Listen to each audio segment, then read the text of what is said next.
함께 말씀 보겠습니다. 말씀은 로마서 12장입니다.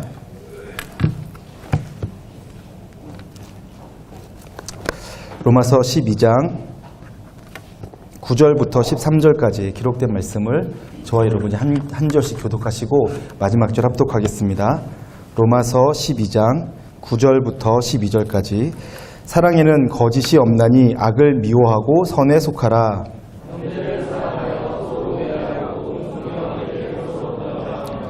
부지런하여 게으르지 말고 열심을 품고 주를 섬기라.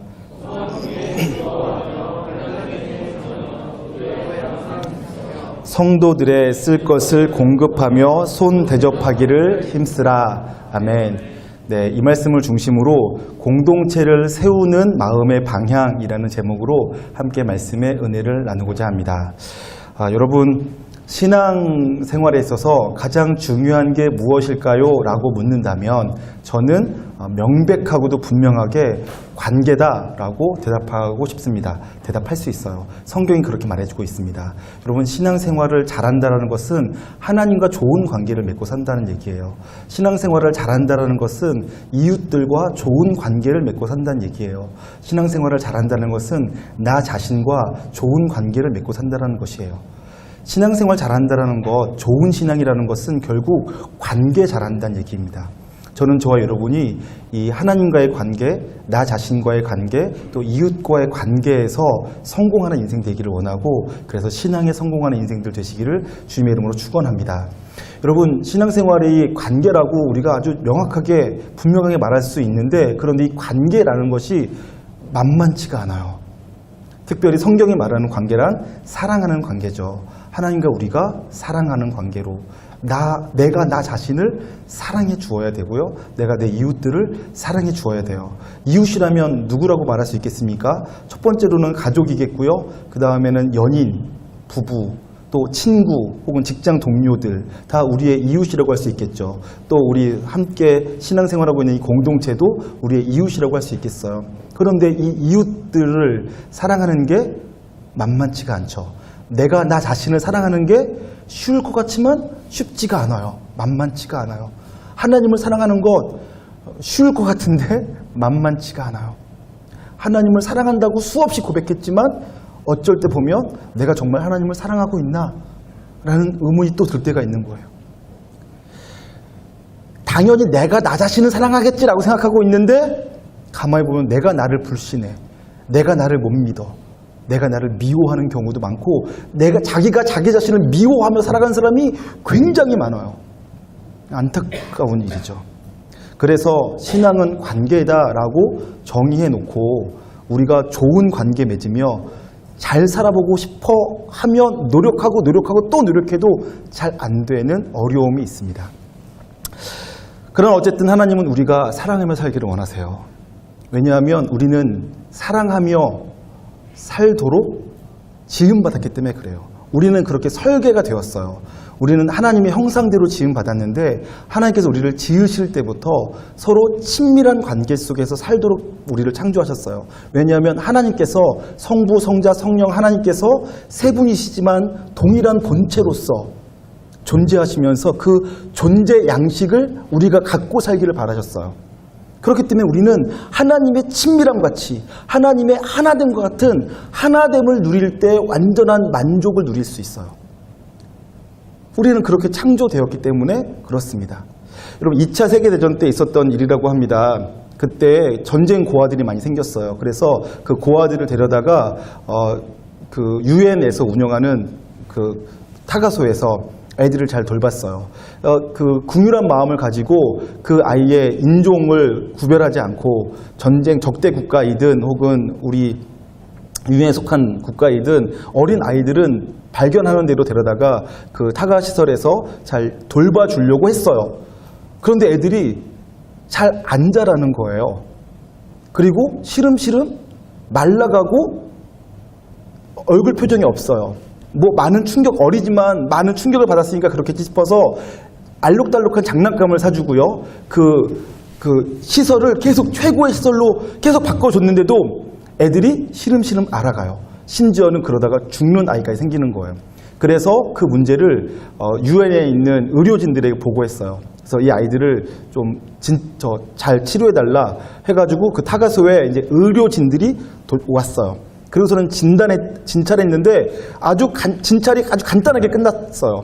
그리고서는 치료도 금방 끝났는데 그 병의 이름은 마라스무스라는 병이에요. 혹시 들어본 적 있으세요? 마라스무스, 헬라어로는 시들다라는 뜻을 갖고 있는 단어고, 마라스무스 병이라는 것은 뭐냐면 원인이 없이 그냥 알게 모르게 시들어 죽어가는 병을 마라스무스라고 해요. 그게 특별히 3살, 4살 미만의 아이들에게 종종 발견되어지곤 하는데 아주 열악한 나라에서 생겨지는 병이에요. 그래서 처음에는 그 병을 영양실조로 진단했어요. 대부분의 사람들이. 그래서 영양을 잘 공급해주면 나을 줄 알고 그렇게 공급해준 거죠.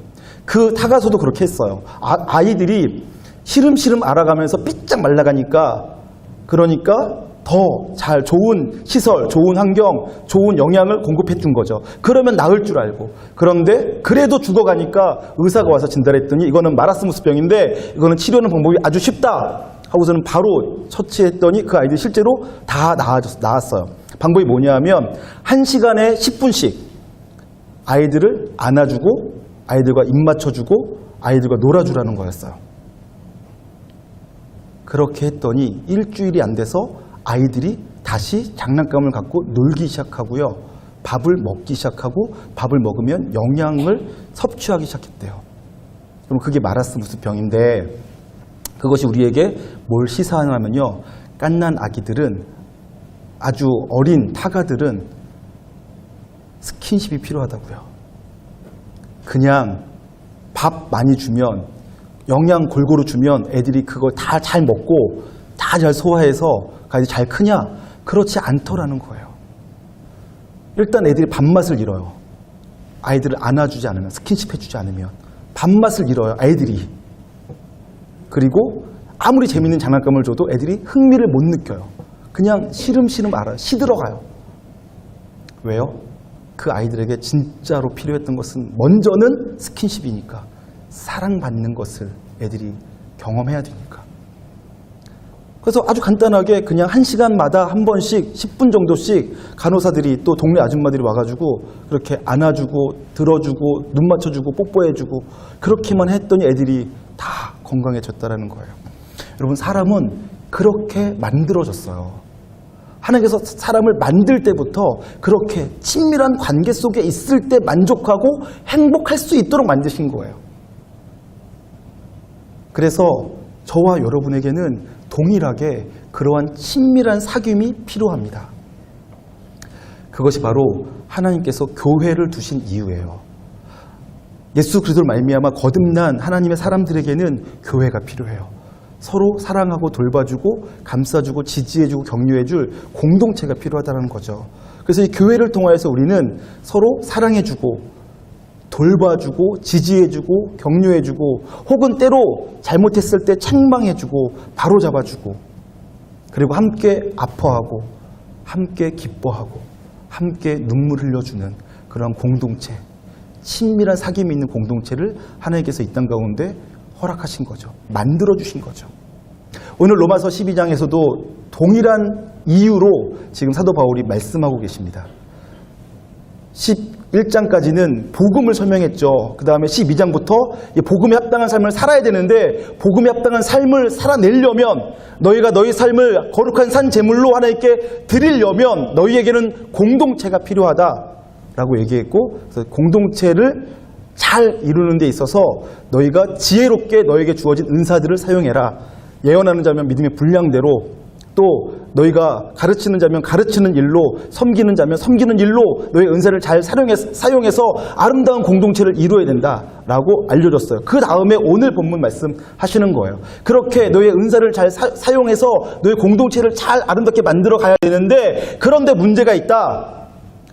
공동체가 중요하고 공동체를 통해서 함께 협력해서 일하는 것 너무너무 중요한 줄 다 알고 있는데, 그 공동체 안에서 그 가장 단순하고 중요한 사랑을 하며 살아가는 것이 어려우니까, 내가 오늘부터 지금 내가 몇 가지 이 공동체를 건강하게 세워가는 비결 알려줄게 라고 하며 알려준 말씀이 오늘 말씀이라는 거예요. 여러분, 사실 모든 사람들은 친밀하고 따뜻한 공동체를 필요로 하고 있어요.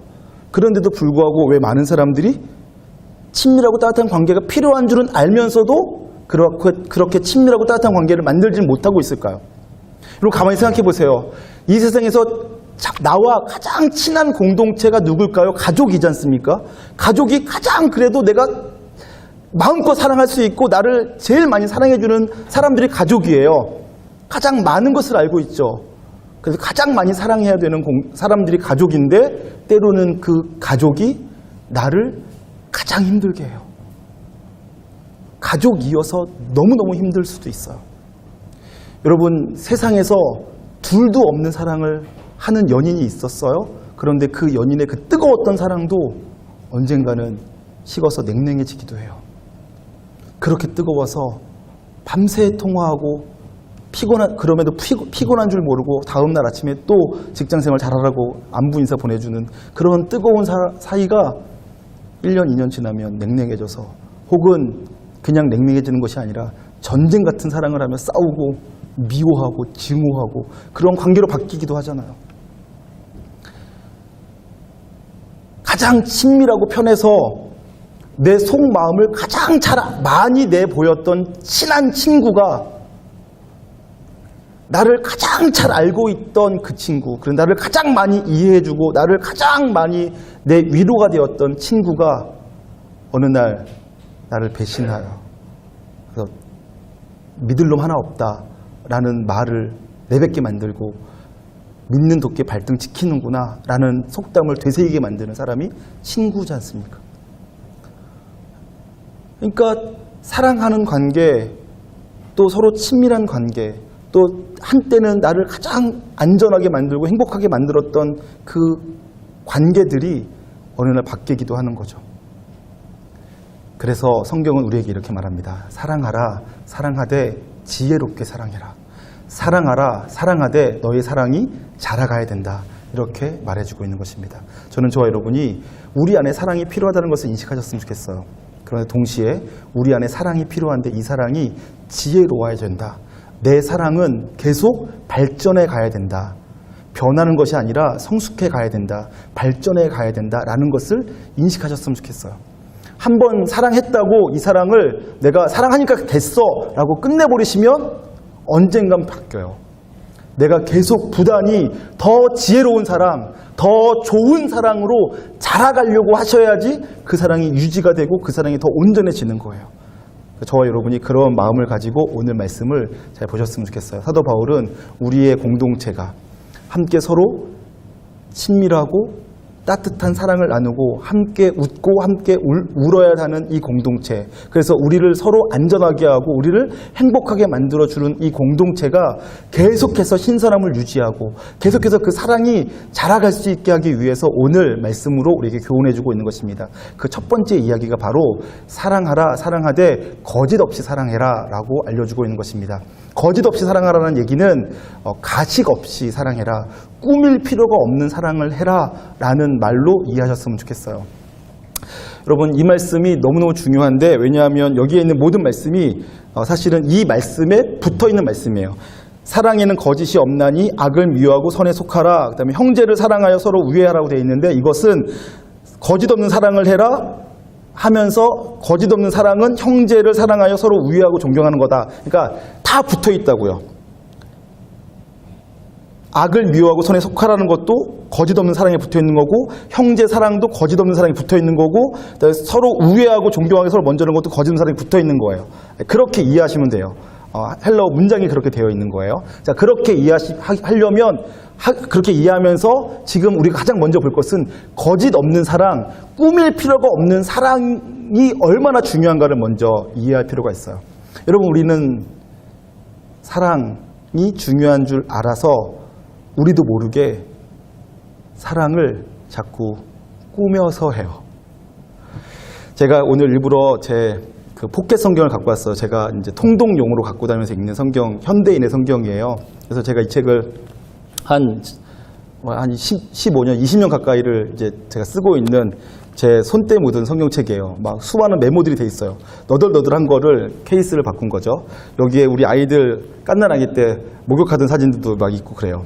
근데 이 책 제 앞에다가, 그러니까 이 책 앞에다가를 제가 목회하면서 깨달았던 귀중한 진리들을 막 적어놨어요.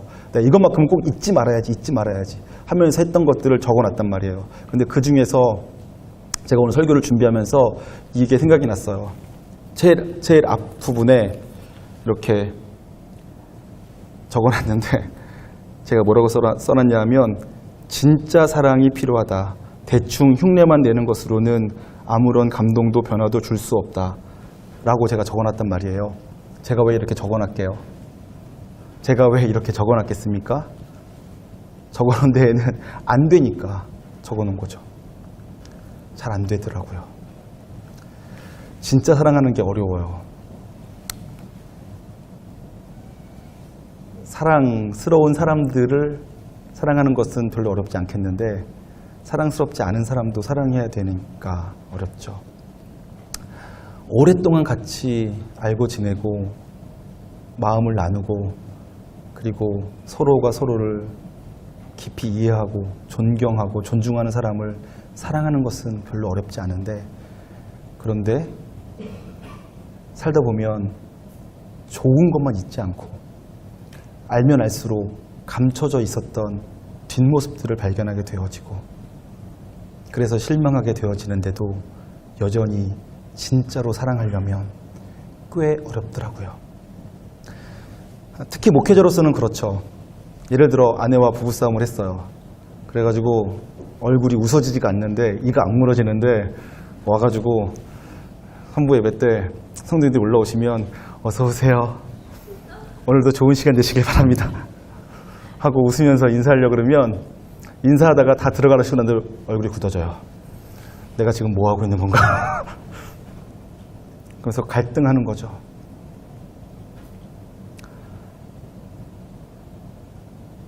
진짜로 행복하고 진짜로 사랑하고 진짜로 다른 사람들을 존중해주고 진짜로 상대방이 잘 되기를 바라는 마음으로 전심을 다해 섬겨주고 싶은 욕구는 제게 있는데 그 일을 감당할 만한 능력이 제게 없어요. 하고 싶은데 그렇게 해드리고 싶은데 저는 그럴 만한 능력이 없는 거죠. 제가 너무 약해요.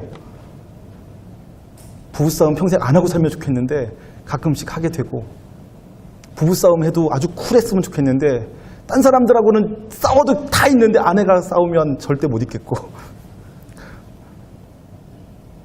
우리 애들은 나를 아무리 괴롭혀도 다 참아주겠는데 아내가 날 괴롭히면 못 참겠고 뭐 이런 게 있어요. 내 약함이 있단 말이에요. 약함. 그 약함 때문에 여러분들을 사랑하는 게 쉽지가 않아요. 사랑해야 되는 줄 알면서도 사랑할 수 없는 나 자신을 발견하게 된다고요. 그러면 저는 어떻게 합니까? 꾸미는 거죠. 사랑하는 척. 아무런 문제가 없는 척. 괜찮은 척. 내가 여러분들에게 꽤 관심이 있는 척.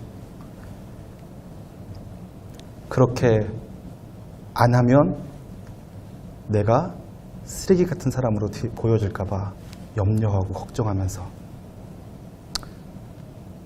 이 정도는 할 수 있어. 이게 내 능력이야 라는 걸 과시하려는 사람처럼 그렇게 나를 꾸며서 사랑하는 척 해 보이는 저를 너무 많이 발견하는 거예요. 그래서 성경책에다가 그러지 말자. 그렇게 하는 건 아무 의미가 없다. 진짜 사랑해야 된다라고 적어놓고 다짐하는 거예요. 여러분들은 어떠신가요? 우리 안에 사랑이 필요하다는 것은 다 알고 계실 거예요. 여러분들도 사랑하고 싶겠죠. 사랑하고 사랑받고 싶겠죠. 친밀한 관계 속에서 따뜻한 위로와 격려를 나누며 함께 잘 되고 싶은 욕구는 있으실 거예요. 근데 잘 안 되시죠. 할 수가 없을 거예요. 여러분 자신이 약하시니까 잘 안 돼요. 그럼에도 불구하고 사도 바울은 오늘 거짓 없는 사랑을 해라. 꾸밀 필요가 없는 사랑을 해라 라고 알려주고 있습니다. 그래서 이 말씀은요, 여러분에게 명령하는 것이 아니에요. 명령하는 것이 아니라 우리에게 방향을 알려주는 거예요. 어떤 방향? 너희가 하나님의 사랑과 은혜를 충분히 받으면 이렇게 될 것이다 라고 알려주는 거죠. 그럼 우리가 자라나는 것은요, 내가 거짓 없는 사랑을 해서 자라는 것이 아니고요, 내가 하나님의 사랑으로 자라가야지 거짓 없는 사랑을 할 수 있게 되는 거예요. 내가 성장하고 성숙하지 않았는데 거짓 없는 사랑을 하려고 하면 그러면 저처럼 돼요. 해야 되는 줄은 알지만 할 수 없는 나 때문에 고통당하는 삶을 살게 된다고요. 불행한 삶이죠. 뒤집어져야 돼요. 거꾸로. 내가 하는 것이 아니라 나는 그냥 하나님의 사랑을 받아야 돼요. 하나님이 나를 얼마나 사랑하시는지, 하나님의 은혜가 얼마나 큰지, 내가 하나님께 얼마나 사랑받는 자인지, 하나님께 나를 향해서 얼마나 놀라운 일을 행해 주셨는지를 내가 경험하고 그것에 매일매일 감동하는 거예요. 그러면 내가 자라가게 돼요. 성장하게 되는 거죠. 커지는 거예요. 그러면 그때부터 다른 사람을 사랑할 수 있게 되어지는데 거짓을 보여줄 필요가 없이 다른 사람을 사랑할 수 있게 되어지는 거예요. 그래서 오늘 여러분들께 공동체를 세우는 마음의 방향이라고 했는데 그것은 뭘까요? 공동체를 세우는 마음의 방향이 다른 사람을 향하는 것이 먼저가 아니고요, 하나님을 향해서 먼저 돼야 돼요. 내 마음의 방향이 먼저 하나님께 있어야 돼요. 하나님, 제가 다른 사람을 사랑할 수 있는 그릇이 되게 해주십시오. 다른 사람을 내가 충분히 이해해 줄 수 있는 그릇이 되게 해주십시오. 내가 다른 사람의 모든 원망과 불평과 짜증을 받아주면서도 하나도 힘들지 않을 수 있을 만한 그릇이 되게 해주십시오. 그렇게 되기 위해서 제가 하나님과 더 친밀한 관계 속에 있길 원합니다. 제가 하나님으로 인해 제가 완전히 커졌으면 좋겠습니다. 예수님께서 온 세상을 품으셨던 것처럼 저도 그렇게 점점 더 넓게 세상을 품을 수 있는 사람 되었으면 좋겠습니다. 제가 가짜로 사랑하는 척, 괜찮은 척 하며 살아가는 것이 아니라 사랑할 수 있고 괜찮은 사람 되게 해주시길 바랍니다. 라고 하며 살 수 있기를 소망합니다. 그래서 저와 여러분이 날마다 하나님의 얼굴을 구하는 인생, 하나님과 대면하여 인격적인 교제를 하는 삶을 먼저 사실 수 있기를 주님의 이름으로 축원합니다. 그렇게 되어져서 내 그릇이 커지면 어떻게 될까요? 거짓 없는 사랑을 할 수 있게 되어집니다. 그러면서 어떻게 되냐면 악에 속하지 않고 선에 속한 삶을 살 수 있게 되어져요. 오늘 성경에 그렇게 쓰여 있죠. 자, 보겠습니다. 9절, 사랑에는 거짓이 없나니 악을 미워하고 선에 속하라. 자, 사랑에는 거짓이 없다. 거짓 없는 사랑을 해야 된다라고 하면서 악을 미워하고 선에 속하라라고 되어 있는데, 여러분, 악과 죄는 좀 달라요. 죄는 내가 예를 들어 자매를 보고 음욕을 품어도 죄죠. 그런데 음욕을 품었으나 행동하지 않으면 그것은 그냥 죄예요. 근데 행동하면 그것이 악이 되는 거예요. 그렇게 구별하시면 좋겠어요. 악이란 내가 누군가에 피해를 주었을 때 악이 돼요. 내가 피해를 주지 않았어도 내가 나쁜 마음만 품었다, 그것은 악하다라고 말하지는 못하지만 죄다라고 말할 수는 있다고요. 그러니까 죄가 더 범위가 큰 거예요. 자, 여기서 악을 미워하고 선에 속하라라는 말은 뭐냐면, 우리가 죄를 아예 안 질 수는 없으나 죄된 마음, 생각, 감정이 들어올지라도 그것을 행동으로 옮기진 않을 수 있다. 내가 누군가에게 해를 끼치지 않을 수 있다. 피해를 주진 않을 수 있다. 피해를 주는 것을 내가 끔찍히 싫어하게 된다라는 얘기를 하는 거예요. 나도 모르게 누군가에게 피해를 끼치면 하면 안 되지 하고 돌아서게 된다는 거죠. 그래서 악을 미워하게 되고요, 선에 속하게 돼요. 선도 마찬가지예요. 선도 내가 다른 사람에게 유익을 주는 거죠. 내가 다른 사람을 살려내는 거예요. 다른 사람을 행복하게 만들어주는 것, 그것을 선이라 그래요. 그래서 악에 속하지 않고 선에 속한다라는 얘기는 뭐냐면, 내가 누군가에게 피해를 주는 것은 미워해요. 내 행동이 누군가에게 피해를 준다니. 그냥 내가 하는 이 말투가 나는 아무 의미 없이 하는 말투였는데 이 말투 때문에 누군가가 힘들다고 말하면 이 말투마저도 내가 바꿔버려야지, 이런 식으로 된다는 얘기예요. 누군가가 피해를 보면 안 해준다는 얘기죠. 그렇게 하는 것이 악을 미워하고 선에 속한다는 뜻입니다. 그러면서 10절에서는 두 번째로 되게 중요한 얘기를 하고 있는데 서로라는 단어가 두 번 나옵니다. 형제끼리 우애할 때는 아주 친밀한 관계를 맺으라 라는 얘기를 하는데 근데 그것을 서로 해야 된대요. 너희가 서로 친밀해라, 서로 우애해라, 그리고 존경하기도 서로 먼저 해라 라고 알려주고 있죠. 10절 보겠습니다. 형제를 사랑하여 서로 우애하고 존경하기를 서로 먼저 하며, 서로라는 것이 상당히 중요해요. 여러분, 저는 가능하면 제가 권위주의적이 되지 않으려고 조금 애를 쓰고 있어요. 목회자가 권위가 아예 없으면 안 되겠지만 제가 권위를 받으려고 노력하지 않고 권위주의를 제가 계속 이렇게 멀리하려고는 노력하고 있어요. 그런데 그럼에도 불구하고 제가 가끔씩은 제가 마치 저희 아이들에게 예의를 가르치는 것처럼 청년들에게도, 청년 리더들에게는 제가 알려주는 것들이 몇 가지가 있어요. 그것이 뭐냐면, 예를 들면 저희 집 아이들한테 이렇게 말합니다. 통닭을 시켜요. 통닭을 시키면 지금은 3마리를 시키지만 예전에는 2마리를 시켰단 말이에요. 그럼 2마리 시키면 다리가 4개란 말입니다. 저희 식구는 5명인데 그러면 제일 먼저 오른쪽 다리는 누가 먹어야 되느냐, 뭐 이런 것들을 가르쳐 주는 거죠. 저 통닭 오른쪽 다리 안 먹어도 상관없어요. 그거 안 먹는다고 제가 뭐 탈난 것도 아니고 서운한 것도 전혀 없지만 저희 아이들에게는 오른쪽 다리는 아빠 거다 라고 알려주고, 그리고 아빠가 먹기 전에 니들이 먼저 먹는 건 안 된다 라고 제가 알려준단 말이에요. 그래서 요즘에는 아이들이 통닭이 오면 애들이 다 이렇게 세팅을 해요. 이제 상 펴놓고 이제 다 뜯어서 소금 다 해놓고 이제 단무지 물 따라 버리고서는 무만 딱 남겨놓고 세팅을 다 해놓는단 말이에요. 그러면 아빠 오세요 그래요. 제가 근데 뭐 하고 있어서 애들 안 오면 애들이 앉아서 기다려요. 아빠 빨리 오세요 그래요. 제가 그래도 안 가면 애들이 오른쪽 다리를 뜯어가지고 저한테 와서는 되게 먹여주고 그 다음에 애들이 먹는 거죠. 자, 이 정도까지 됐어요. 이 정도까지 된 다음에는 제가 어떻게 하냐면, 아니야 괜찮아 너희들 먹어 라고 해주는 거예요.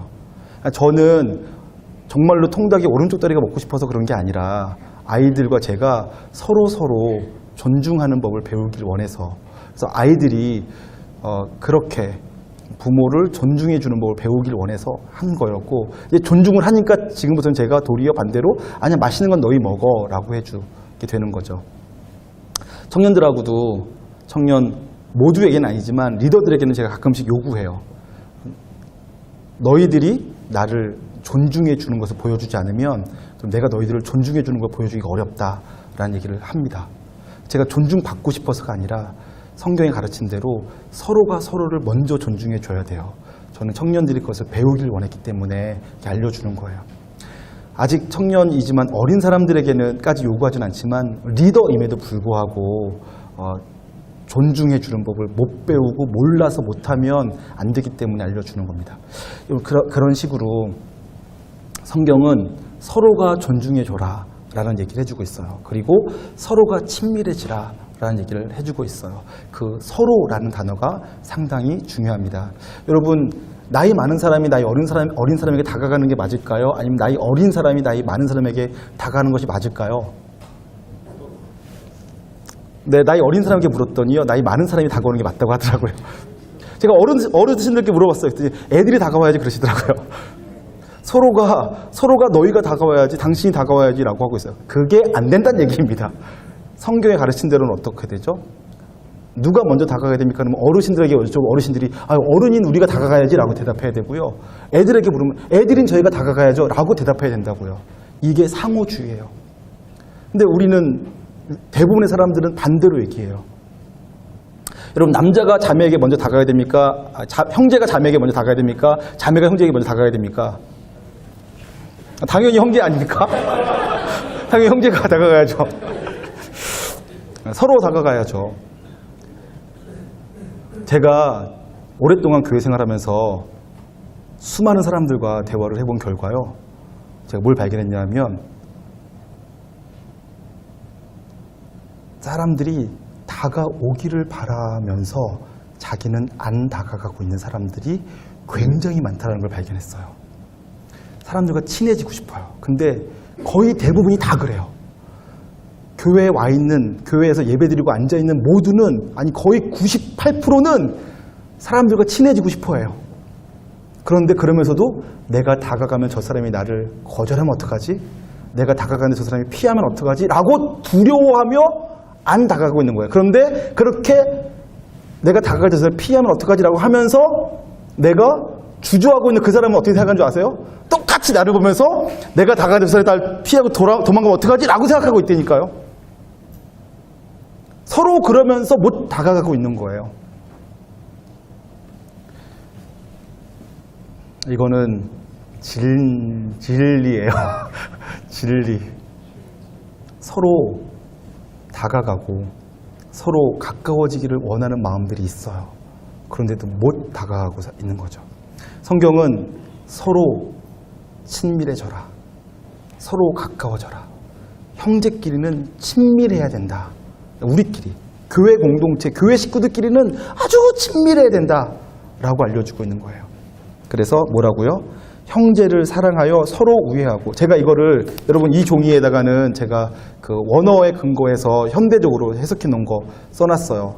형제끼리는 서로 친밀해야 된다라고 번역해야지 훨씬 더 자연스러워요. 그리고 서로 존경하기를 먼저 해라 라고 알려주고 있는 거죠. 그리고 또 공동체가 따뜻하고 살려내는 공동체가 되려면 어떻게 해야 되는가? 열심을 내야 되는 일에 있어서는 뒤로 빼지 말고 같이 열심을 내라 라고 알려주고 있죠. 지난번 우리 형제 모임, 자매 모임을 할 때 제가 되게 감동했어요. 형제 모임 때 형제들이 막 음식을 만들었잖아요. 음식 만들 것까지 만들 때 형제들이 굉장히 열심히 만들더라고요. 근데 그때까지만 해도 제가 오해하고 있었어요. 어떻게 오해했냐면 자매들이 보고 있으니까 굉장히 열심히 만드는구나. 우리 형제들이 자매에게 굉장히 잘 보이고 싶어 하는구나 라고 제가 오해를 하고 있었단 말이에요. 근데 그게 끝나고 나서 형제 모임, 그러니까 음식을 나눠 먹는 게 다 끝나고 나서부터 제가 그때부터 조금씩 감동하기 시작했어요. 음식 만드는데 굉장히 막 난장판이 되었어요. 그 식당이 굉장히 지저분했는데 그것도 이제 치우는 작업이죠. 그런데 거의 모든 사람들이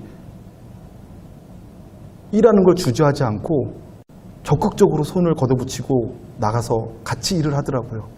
형제 자매 할 것 없이. 얘네들이 왜 그럴까라고 제가 의아할 만큼 열심히 하더라고요. 내가 뭘 하면 좋지라고 막 두리번두리번 찾고 있을 정도로. 이게 성경이 말하는 좋은 공동체의 모습이에요. 열심을 내야 될 일이 있을 때 빼지 않는 것. 해야 될 일이 있으면 함께 열심히 하는 것. 그것이 좋은 공동체의 특징 모습이라는 거죠. 저희 청년 미커가 그런 공동체에 너무나 감사해요. 그런가 하면 또 열심을 낼 때 내되 주님을 사랑하되 그 사랑은 우리 개역개정 성경에는 부지런하여 게으르지 말고 열심을 품고 주를 섬기라라고 되어 있는데요. 사실 원어에 의하면 성령으로 말미암아 뜨거워진 마음으로 주님을 사랑해라 라고 되어 있어요. 그렇게 번역하고 해석해야지 가장 좋아요. 왜냐하면 하나님을 향한 사랑과 열정마저도 내 열심이 아니라 성령님에 의하여서 뜨거워진 마음으로 해야지 건강한 사랑, 건강한 열정이 될 수 있어요. 그래서 원어대로 성령님께서 내가 하나님의 얼굴을 구하고 하나님께서 내 심령에 주의 얼굴에 사랑과 은혜를 비춰주셔서 그 성령님으로 인하여서 내 심령이 뜨거워져요. 그래서 그 뜨거워진 마음, 하나님의 사랑으로 인해서 달궈진 내 마음으로 주님을 사랑하는 것, 그것이 우리 공동체에게 요구되어지는 하나님의 사랑입니다. 그런가 하면 그 다음부터는 우리가 소망을 가지고 늘 기뻐해라 라고 말해주고 있는데, 제가 거기다가 여기다가는 가로를 했어요. 성경에 없는 말이지만 제가 그냥 넣은 건데, 어떠한 경우에도 라고 해놨는데, 좋을 때나 슬플 때나 일이 잘 됐을 때나 안 됐을 때나 우리는 기뻐해야 돼요. 왜냐하면 우리에겐 여전히 소망, 희망이 남아있으니까. 예수님이 우리 소망이시고 희망이시잖아요.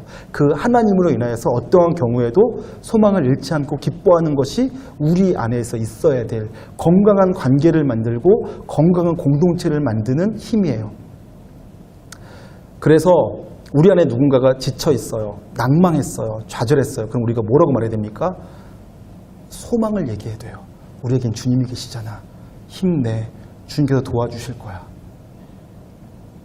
하나님 너와 함께 하셔. 반드시 잘 될 거야. 주님이 너를 절대 포기하지 않으셔.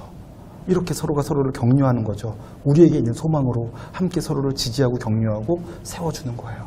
그것이 아름다운 공동체의 모습입니다. 그리고 기도할 때에는 꾸준히 하루 이틀 열심히 하고 그만두는 것이 아니라 꾸준히 짧아도 계속해서 하라고 우리에게 가르쳐주고 있고요. 그리고 누군가를 도와줄 일이 있으면 그때에도 동참해라 라고 알려주고 있어요.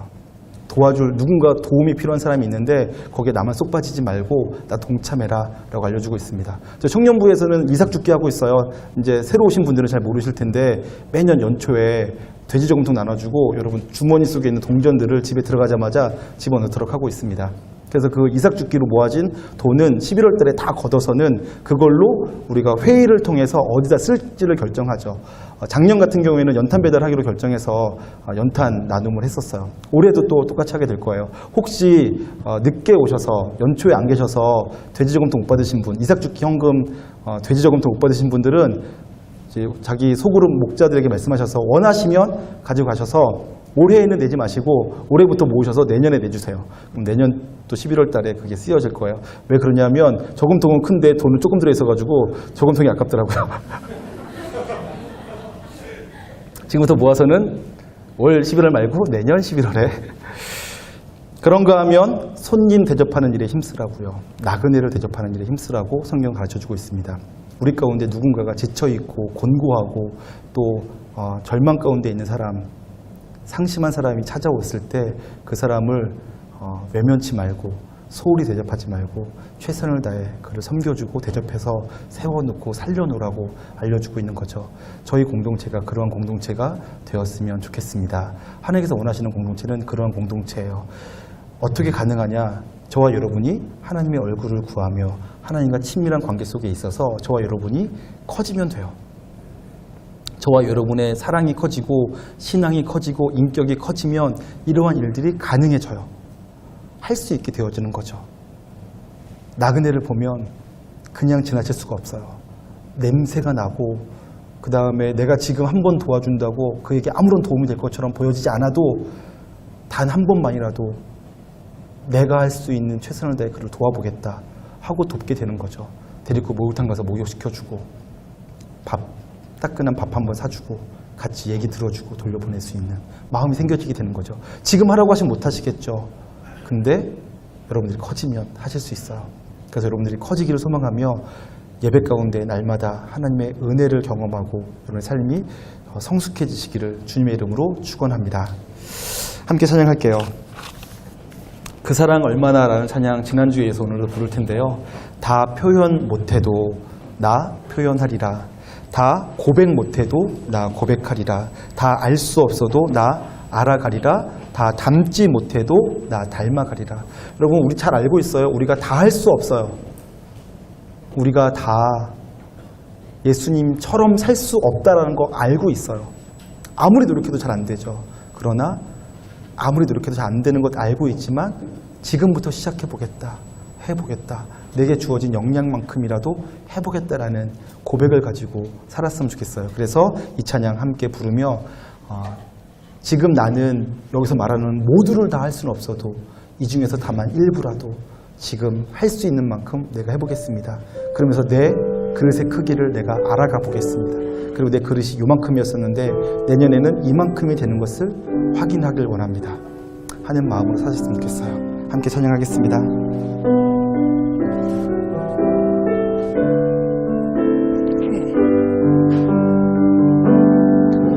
다 표현 못해도 나 표현하리라. 다 고백 못해도 나 고백하리라. 다 알 수 없어도 나 알아가리라. 다 닮지 못해도 나 닮아가리라.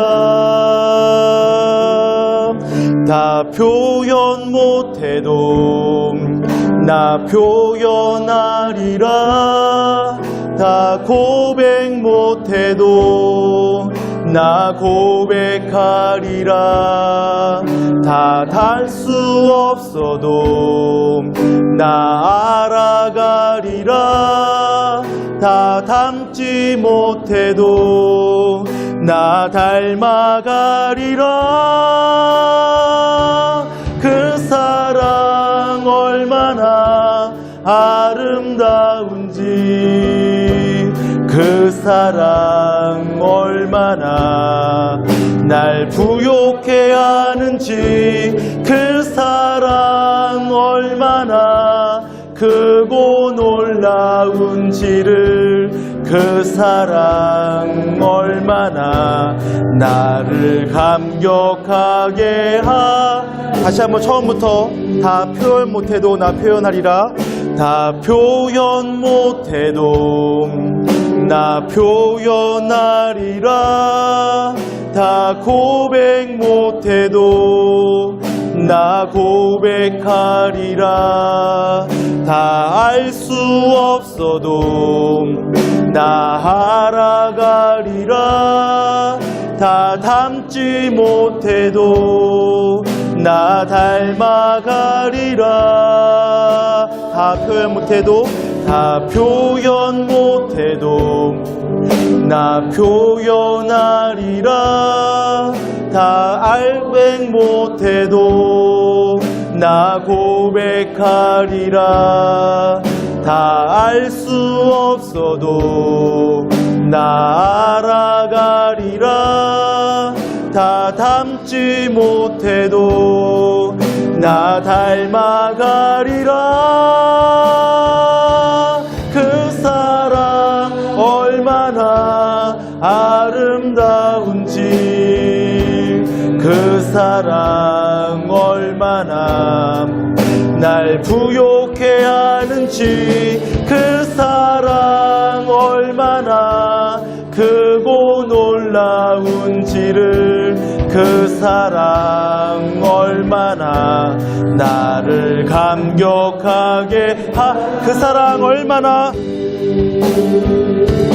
그 사랑 얼마나 아름다운지, 그 사랑 얼마나 날 부욕해 하는지, 그 사랑 얼마나 크고 놀라운지를, 그 사랑 얼마나 나를 아멘. 그 사랑 얼마나 아름다운지, 그 사랑 얼마나 아름다운지, 그 사랑 얼마나 날 부욕해 하는지, 그 사랑 얼마나 크고 놀라운지를, 그 사랑 얼마나 나를 감격하게 하는지.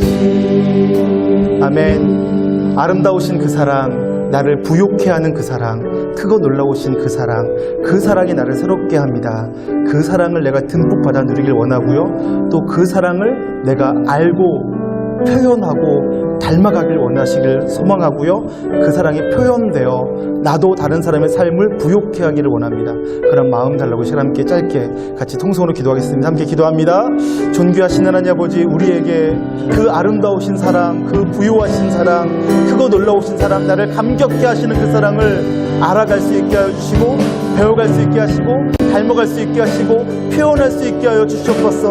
그 사랑이 나를 변화시켰던 것처럼 그 사랑을 내가 배우고 닮아 다른 사람의 삶에도 부욕해 하고 영향을 끼치고 새롭게 할 수 있기를 원합니다. 주님, 그 사랑으로 살아가는 복된 인생들이 될 수 있도록 역사하여 주시옵소서. 존귀하신 주님, 그 사랑이 나를 새롭게 하고 온전케 하고 아름답게 만들어가는 것을 함께 보게 하여 주시옵소서. 감사합니다.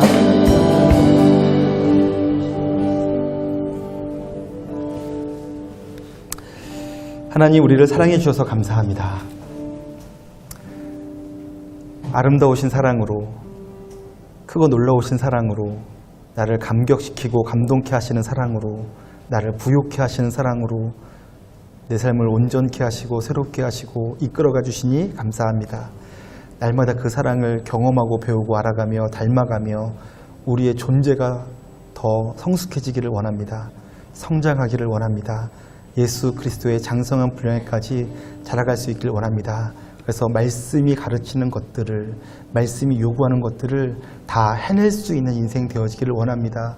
무엇보다도 꾸밀 필요 없이, 가식 떨 필요 없이 진실함으로, 순수함으로, 진심으로 사랑할 줄 아는 사람들이 되어지기를 원합니다. 있는 모습 그대로 사랑해주고 사랑받고 돌봐주고 격려해주고 함께 웃고 함께 울을 수 있는 복된 공동체 되기를 원합니다.